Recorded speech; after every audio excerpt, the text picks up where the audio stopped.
Welcome to episode 1 of Psych Sunday. Do you ever have those days when you just feel flat? Like you're going through the motions? Well, this is why so many people start the gym and then just stop. Now, the problem here isn't a lack of discipline. It's often missing a why factor. See, most people are motivated by something external, which we call extrinsic motivation. It's that initial push that gets you to do something. Training to look good for a holiday? To get a certain number on the scale? Or just to look like someone you saw on Instagram? And all that works, but only for a little while. What happens when the holiday's over? The scale no longer moves, and you get discouraged. This motivation then disappears, and it's like running on an empty tank. Now, the answer to this is to find your intrinsic motivation, your internal motivation. This is your personal why. It's the feeling of pure strength when you hit a new PR. It's the mental clarity you get after a tough workout, knowing that you're building a stronger body and a much more resilient mind, just for you. Right guys, time for homework. Go grab a pen and paper, or use your phone notepad. It's time to write down 3 reasons why. I want them to be your intrinsic reasons. So what is your reason to show up on the days you don't feel like it? That 5 a.m. wake up to go and lift weights? It's got to be more than just extrinsic motivation, so write it down. Give us your why. Thank you for watching, and as always, please like and share. Next week, we will be covering fixed versus growth mindsets. It's important, so tune in.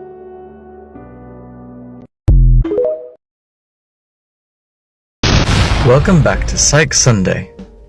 This week we're focusing on fixed versus growth mindsets. What's going on, guys? Hope you've had a good week. In our last episode, we talked about finding your why, the intrinsic motivation that comes from within. Now, if you remember, this feeling of progress, that's your fuel. However, this week we'll cover the real key to long-term success, and it is something much deeper, and that is your mindset. So today, we're talking about 2 very different ways of looking at a person's abilities. On one hand, we have a fixed mindset. This is the belief that intelligence, strength, and character are all set in stone. They think, I'm not a morning person, or I'm just not good at running. So failure to these people are a permanent reflection of who they are. If they don't achieve the expected result, they quit. The effort feels pointless because they believe their abilities are unchangeable. This develops a can't attitude. On the other hand, people with growth mindsets don't say, I'm not good at this. They say, I'm not good at this yet. They see challenges not as roadblocks, but as opportunities to learn and improve. That one little word changes everything. I can't run that far. I can't play that game. I can't play that instrument. I can't even deadlift 200 kilos. But add yet. That will shift your mindset to growth. I can't play that instrument yet. I can't deadlift 200 kilos yet. So yes, you can and will achieve it in time. Just be consistent. With every rep, every lesson, every mile, you get closer to your goal. A growth mindset allows your intrinsic why to flourish. It's what helps you come back each day. This is the engine that burns your purpose into progress. Pay attention to negative self-talk. When you find yourself saying, I can't or won't, immediately follow it up with yet. Turn your negatives into positives. The take-home message for today: remember, failure isn't the opposite of success. It's part of the process. Your why is just a destination, but a growth mindset is the vehicle that gets you there. So start building that vehicle today. What would any lesson be without a bit of homework? I want you to jot down one thing that you class as a failure from this week.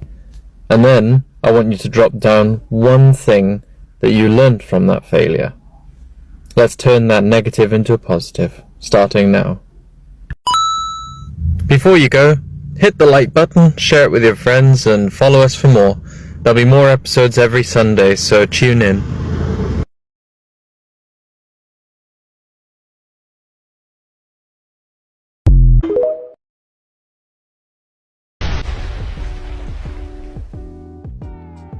Hey everyone, and welcome back to Psych Sunday. Today, we're tackling an all-important topic of goal setting. We've talked about what drives us, the intrinsic versus extrinsic motivation, and how our mindset, fixed or growth, shapes our journey. Now it's time to figure out what exactly we're aiming for. In the world of sports psychology, we often categorize goals into two main types: outcome goals and process goals. An outcome goal is that big shiny prize at the end. It's winning the championship, getting that promotion, or hitting a specific weight target. They're fantastic for inspiration, and that gives us the vision of success. Unfortunately, outcome goals aren't entirely within our control. You can train harder than anyone, but on game day, unforeseen circumstances can and will influence the result. Focusing only on the outcome can lead to a lot of frustration, and sometimes even a fixed mindset if we do feel our efforts don't guarantee success. This is where process goals become our secret weapon. Process goals focus on the actions and behaviors you need to perform that outcome. Instead of win the marathon, a process goal might be run 3 long-distance training sessions each week, or maintain proper running form for the entire race. They embody that growth mindset we talked about, focusing on effort, learning, and continuous improvement. By continuously hitting your process goals, you become the foundation for achieving your outcome goals. So for your next challenge, whether it's in fitness, work, or personal development, set that inspiring outcome goal. Then break it down. What are the concrete, daily, or weekly actions, your process goals, that will get you there? Focus on those and watch your progress soar. That's it for Psych Sunday this week. Join me next time for more insights into the incredible power of your mind. Thanks guys for watching to the end. Next week, we will be doing a dive into mental health. This will include mental health first aid, tips and tricks, facts, and where to go if you need help. We will be taking a break from performance content and focus on keeping people safe next week. Today's episode of Psych Sunday comes with a trigger warning. We are talking about mental health. So we mentioned depression, self-harm, and suicide. In the gym, we know the power of a spotter. We do our weekly check-ins, and we make sure that we progress. But outside the gym, we all neglect the most important check-in, our mental health. So as we approach a cold, dark winter, it is important to have this chat. The mental health challenge is real. The ONS registered 5,656 suicides in England in 2023. That number highlights the urgent need for awareness. And critically, males account for 3/4 of these deaths. This isn't just data, it's a crisis affecting our community, our friends, and our gym bros.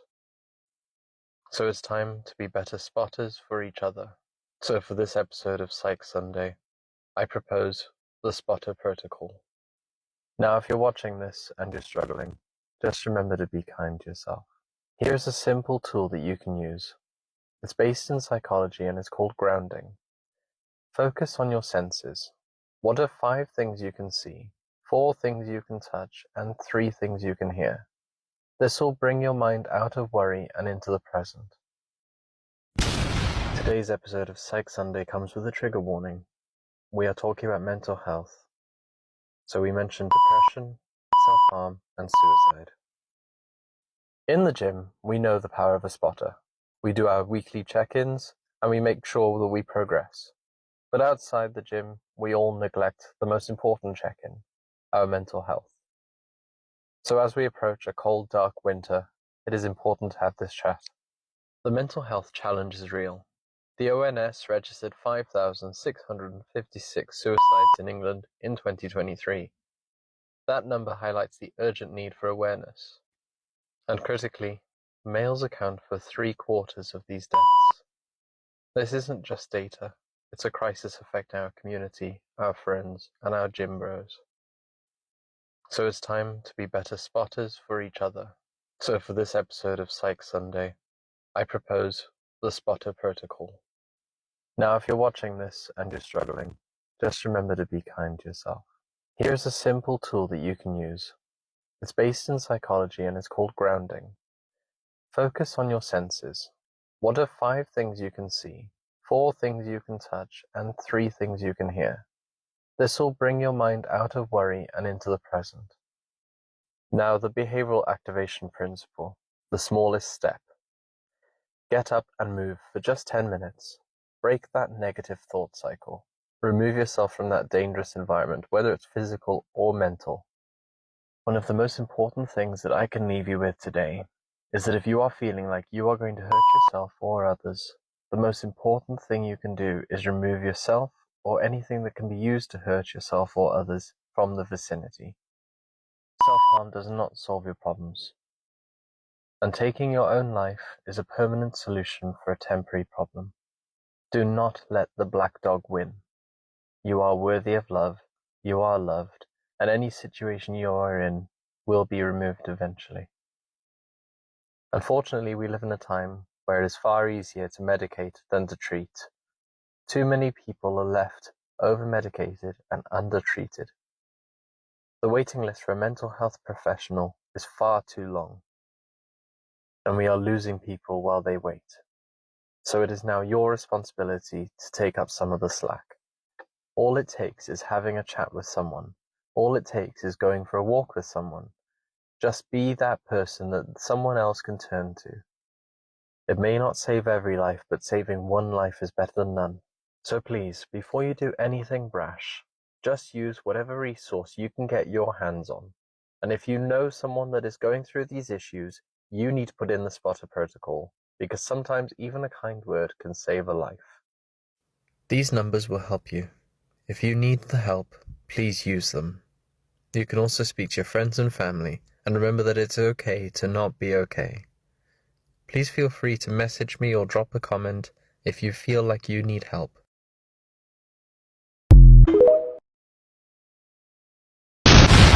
Episode 5, Understanding Anxiety. Hi everyone, welcome back to Psych Sunday. Today we're diving into a big one, and this week it's anxiety. Anxiety is one of the most common things we feel, but sometimes we don't fully understand why it works the way it does. This brings us on to the vicious cycle of avoidance. So when we feel anxious about something, maybe public speaking, applying for a new job, or even just going to the gym for the very first time, what's our natural instinct? To avoid it. It makes sense. If avoiding the scary thing makes the anxiety stop, that feels like a win. But here's the trick. By avoiding the things that make you anxious, you actually reinforce those anxious feelings. Put it this way. When you avoid the thing, your brain learns, okay, that threat was real, and avoiding it saved me. So it confirms the anxiety and it makes it stronger and more likely to show up next time. Now, before we villainize anxiety entirely, let's remember its purpose. In some ways, anxiety is a good thing. It's an evolutionary mechanism, a protective alarm system that has kept our ancestors alive and safe for years.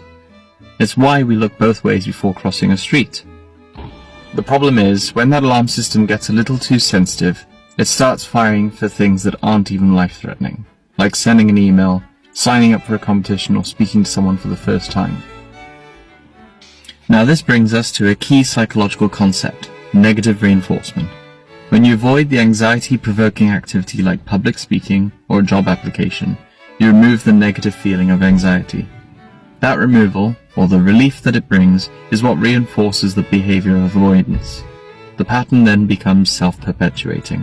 So anxiety appears, you avoid it, anxiety goes away temporarily, the avoidance behavior is then strengthened, and the anxiety grows stronger next time. So it's the very thing that kept your ancestors alive, but now it can also be the thing that prevents you from experiencing so much in life. Think about learning new skills, looking for a new job, starting the gym, or even signing up for a competition. These things are challenging, but they're also areas of massive growth, and anxiety will lead you to avoidance and you miss out on that growth. So like any good salesman, we provide the solution. This is corrective experience. So how do we break the cycle?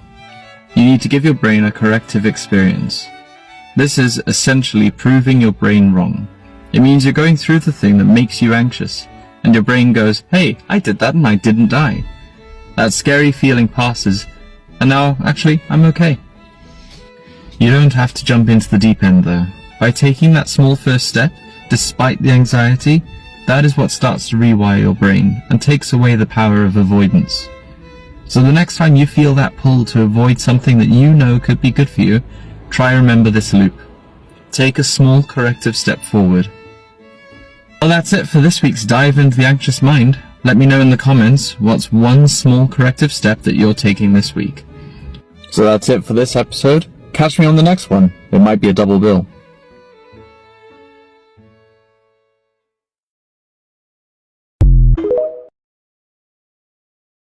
Yep, told you, double bill. This episode is titled The Procrastination Paradox: Why We Delay and How to Stop the Cycle. Well, welcome back to episode 6, everyone. I'm thrilled you're joining us again. And before we dive into today's topic, let me just say I almost didn't get this episode recorded. In fact, I considered doing it tomorrow, or even the day after. Now, does that sound familiar? Well, you're not alone, because today we're tackling something almost universally experienced: the incredibly frustrating and surprisingly complex psychology of procrastination. So why do we put things off, even when we know it'll make us feel worse later? And more importantly, how can we break free from its grip? Well, let's start with what procrastination isn't.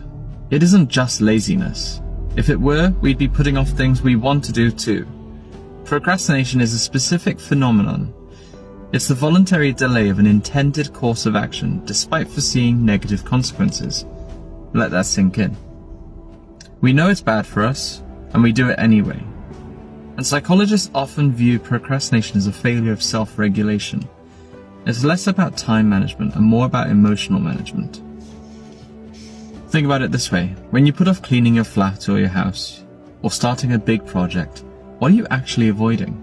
It's rarely the task itself. It's the feelings associated with the task: boredom, anxiety, frustration, insecurity, or even the fear of not doing it perfectly. A leading researcher on procrastination calls it giving in to feel good. We engage in short-term mood repair. We choose immediate gratification, scrolling social media, watching another episode of our favorite TV series, because it offers an instant emotional reward, a temporary escape from those negative feelings, even though, paradoxically, it leads us to more stress and guilt later. Here are a few science-backed strategies to help you hack your brain and finally get things done. 1. The 5-minute rule. This one is brilliant in its simplicity, and if you're putting something off, commit to doing it for just 5 minutes. Tell yourself, I only have to work on this for 5 minutes. The magic here is that often the hardest part is starting, and once you've overcome that initial 5 minutes, you might find yourself continuing for much longer. And if not, hey, at least you did 5 minutes.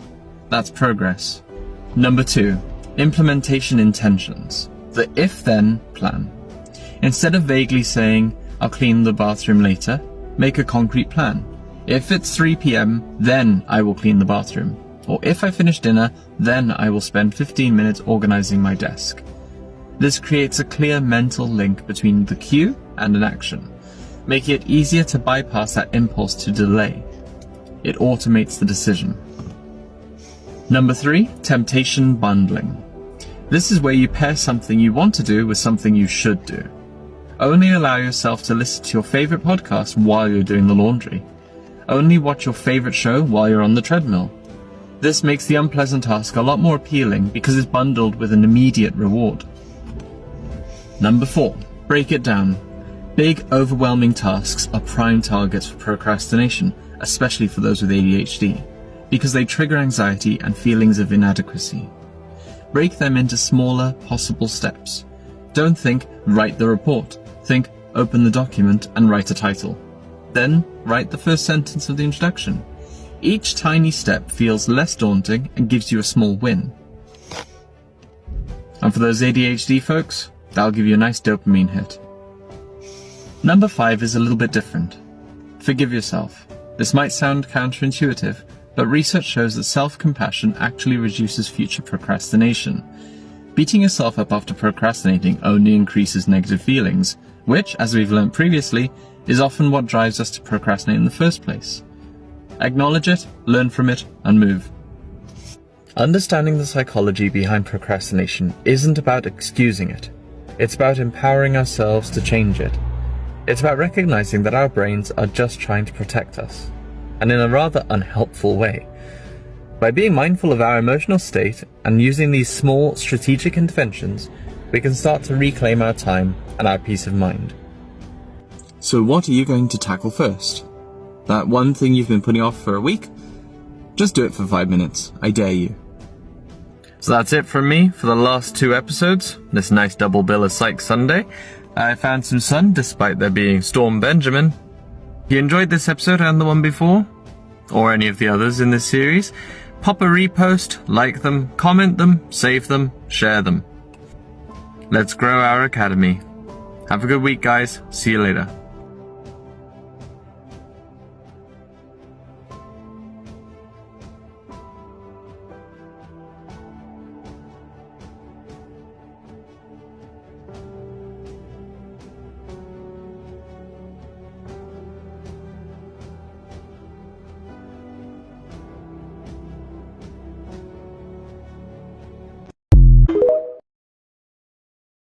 The NHS recommends you walk 10,000 steps a day, on average. Now this is for weight management and other health benefits. What they don't seem to mention too much is the fact that it actually benefits your mental health.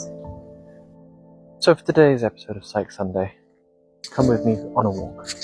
You may be wondering at this point, why are you taking us on a walk? You just sped up half of it. Well, I'm getting my steps in, and I'm showing you how easy it is, no matter where you are, to get it done. I personally like to go into green spaces, but there aren't that many available right now, so here I am on an industrial estate.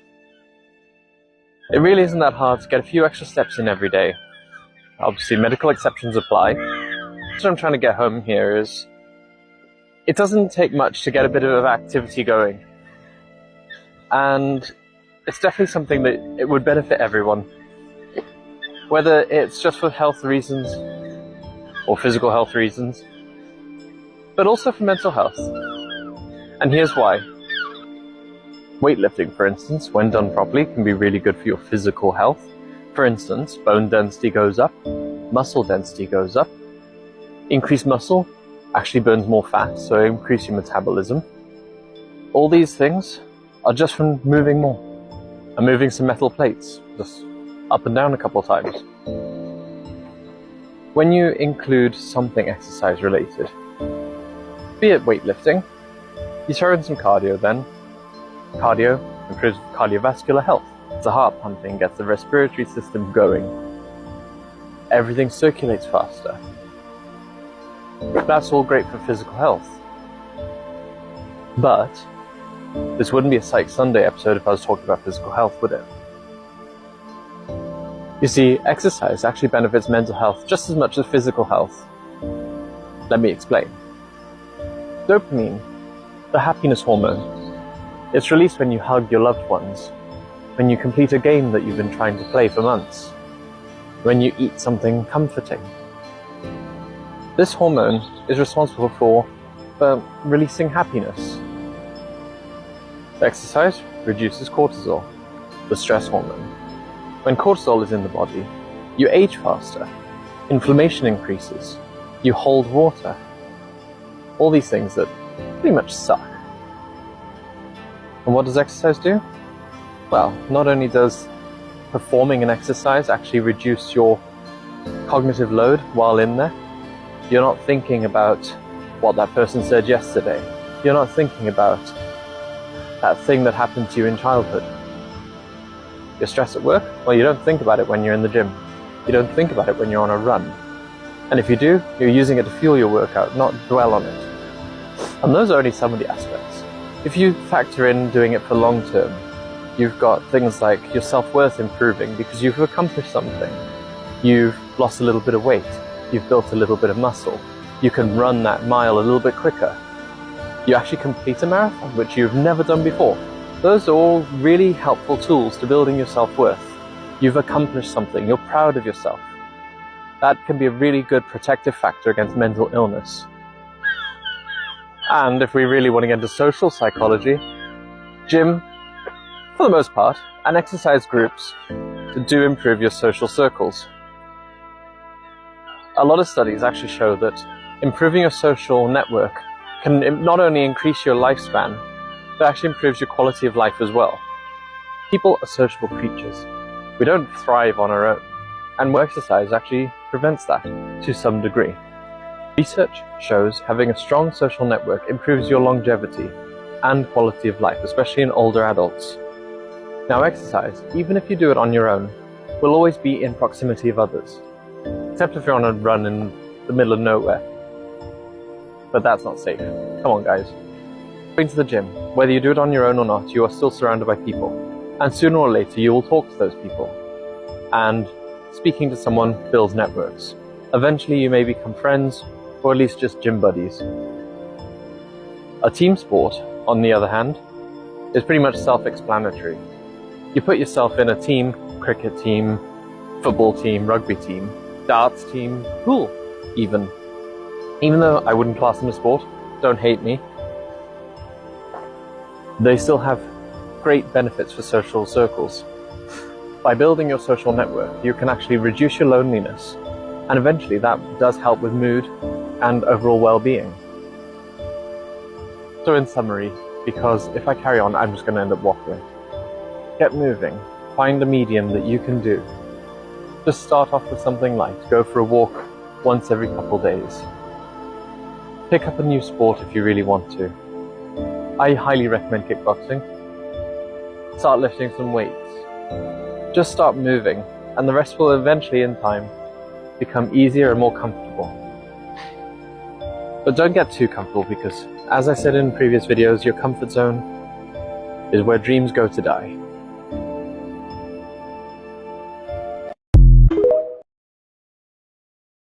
Hey everyone, and welcome back to Psych Sunday.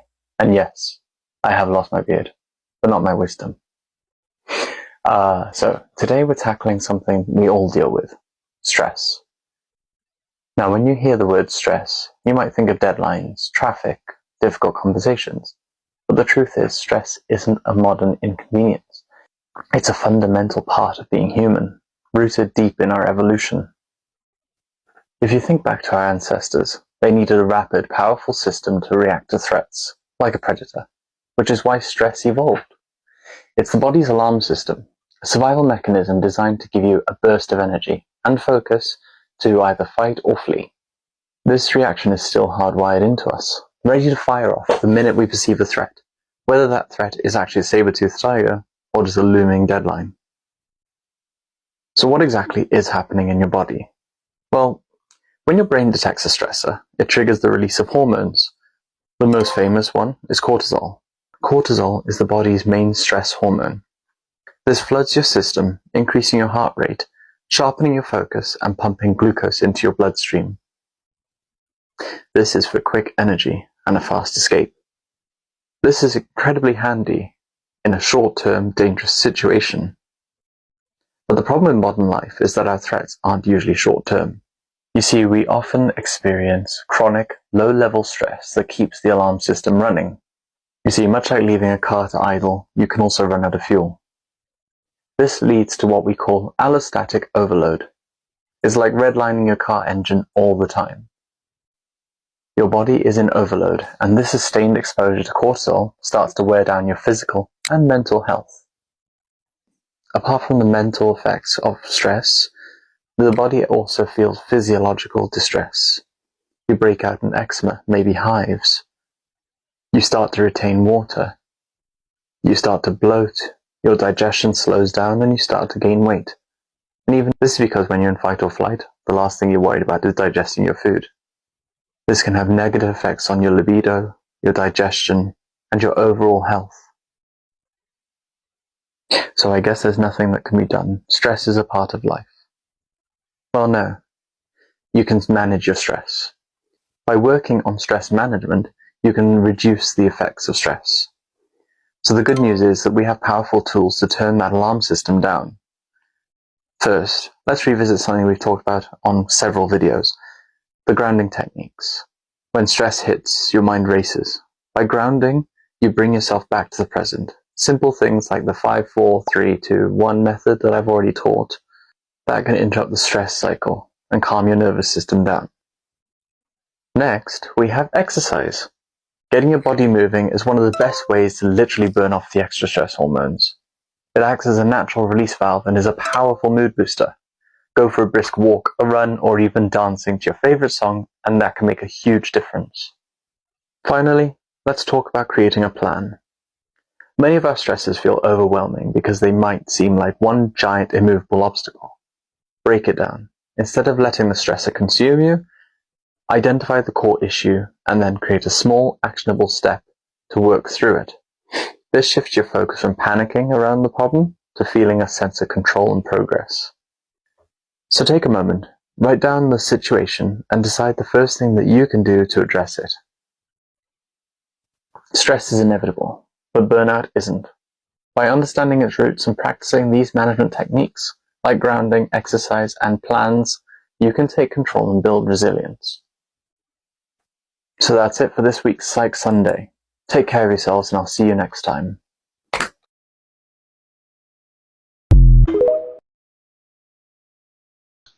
What's going on, guys? This is another episode of Psych Sunday, and this is part of our 3-part series today. Now, this is a heavy topic and arguably one of the most common questions in trauma psychology right now. There is an overlap between these three, and this is massive, but the drivers of the behaviors are different. Is it borderline personality disorder? Is it complex PTSD? Or is it just classic PTSD? These three are often called the triad of confusion because they look so similar, but the root causes are different. Firstly, PTSD. This is usually caused by a specific, terrifying event or short-term period. The primary symptom here is fear, and your brain is stuck in threat mode. It relives that specific memory through flashbacks. Now, CPTSD, or complex PTSD, comes from chronic, repeated traumas, usually over years, starting in childhood. You have the fear of PTSD, but you don't have the toxic shame. You don't just feel the world is unsafe, you feel that you are fundamentally broken and to blame. BPD, borderline personality disorder. Then there is BPD, or borderline personality disorder. While often rooted in trauma, the core struggle here is abandonment and identity. Emotional shifts are rapid, and the relationships feel like a roller coaster of I love you and I hate you. This is known as splitting. So here are the main differences. Someone with CPTSD often withdraws to feel safe. I need to hide. Someone with BPD often reacts to prevent abandonment. Please don't leave me. Someone with BPD sees abandonment everywhere, and they will react in extreme ways to make amends or to prevent abandonment. Comorbidity is common for PTSD, CPTSD, and BPD. And yes, you can have more than one, but understanding which driver is in the driver's seat helps you choose the right therapy. Now, please be aware that this is just a summary. They are a lot more complex than this video has time to explain. Like, follow, and share. Drop a comment as well if you have any other suggestions, and as always, please engage.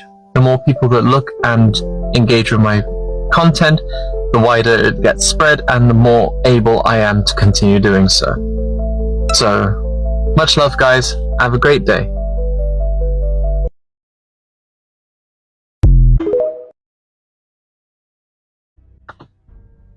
Does the thought of going out to dinner while you're on a strict bulk or cut give you actual anxiety? Well, you aren't alone. When you blend this with fitness and psychology, you call this cognitive rigidity. Okay, so let's start with talking to the bulkers. You know you need a surplus to grow. You gotta eat big to get big. But seeing the scale go up can trigger a fear response.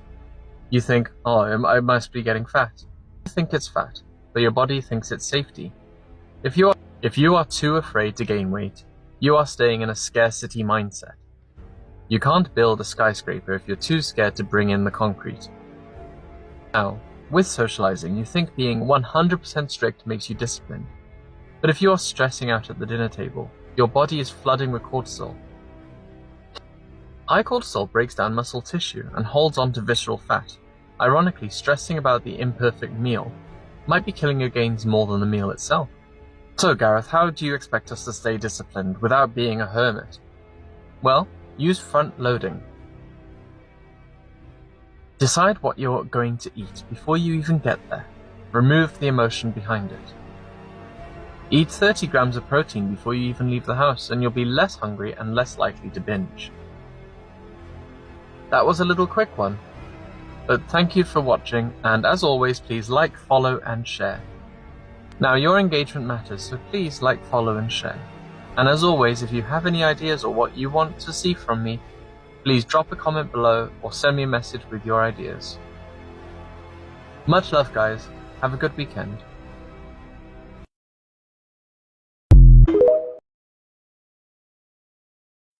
We have covered this before in another video, but I will touch up on it again. Now, this is a powerful topic because most people think grief is just being sad. But scientifically, it is a full body reconstruction project. For this video, we will focus on the grief brain and the physical symptoms. Why does losing someone actually hurt physically, like chest pain, nausea, exhaustion? Well, it's because grief isn't just an emotion, it's a neurological event. When you bond with someone, they are encoded in your brain's biological map, and when they die, your brain doesn't know they are gone. The nucleus accumbens, the reward center of the brain, keeps firing, searching for them in a crowd or waiting for their text. That yearning feeling is your neural circuitry hitting a dead end. Now, this stress triggers a massive flood of cortisol.